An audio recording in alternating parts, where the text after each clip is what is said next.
How many people in this room could put somebody to death if that person murdered a loved one of yours? Okay, some of you. What if later on down the line that person turned out to be innocent? How would that make you feel? Since no legal system in the world is perfect, the death penalty, I feel, should be abolished.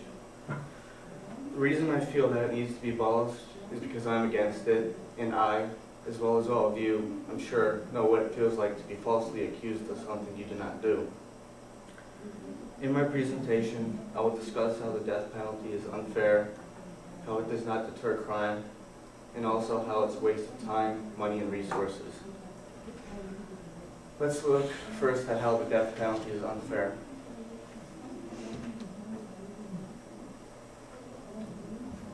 Putting people to death is unfair to people who can't afford a good lawyer. Most people in capital cases cannot afford their own lawyer. Then they're unfortunately stuck with inept and inexperienced lawyers who are overworked and underpaid, and it's not to the benefit of the defendant. And in my opinion, it's a violation of human rights. In the past 4 years, 17 out of 3,000 inmates on death row were exonerated from their crimes. And out of the rest of the people on death row, do you think it's possible some of those people are innocent too? Many murderers just want to obtain credit for a murder that they did not commit. The best example I could give you would be John Mark Carr. John Mark Carr, back in 2006, confessed to murdering John Benet Ramsey back in 1996. But he was later exonerated through DNA samples from saliva and hair that was left at the crime scene.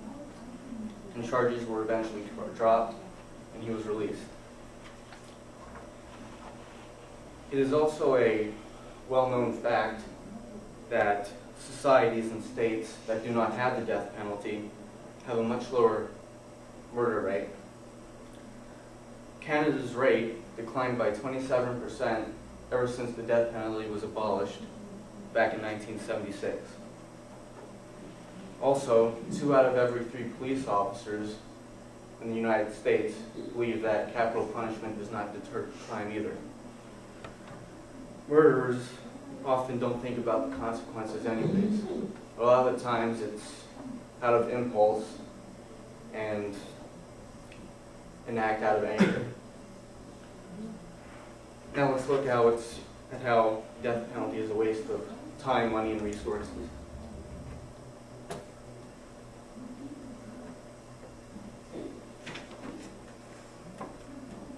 Some people believe that putting people to death saves the taxpayers money.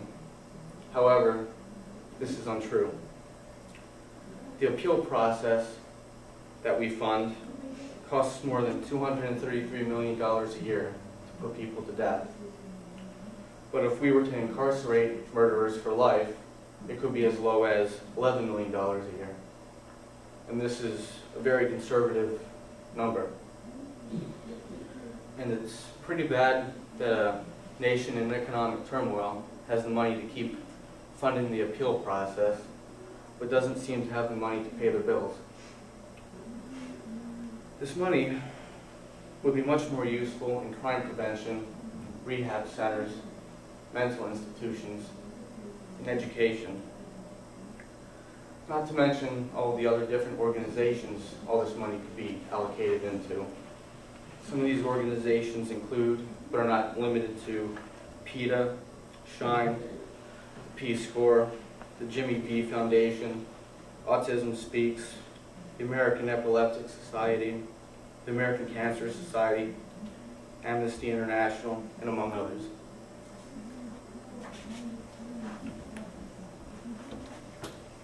All of this information I found on the following 4 websites. Anybody wants to talk them down or anything? No? Today I've explained how the death penalty is unfair, how it does not deter crime, and also how it's a waste of time, money, and resources. No legal system is perfect, therefore the death penalty should have no place in any society. Killing people who kill people to show that killing people is wrong is obviously not working and needs to be over and done with.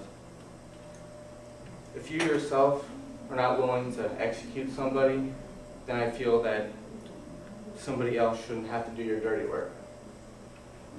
Gandhi once said, "An eye for an eye would make the whole world blind." And executing people is of no use to anybody. Therefore, I feel that murderers should be making license plates and cleaning up our highways for the rest of their lives. Thank you.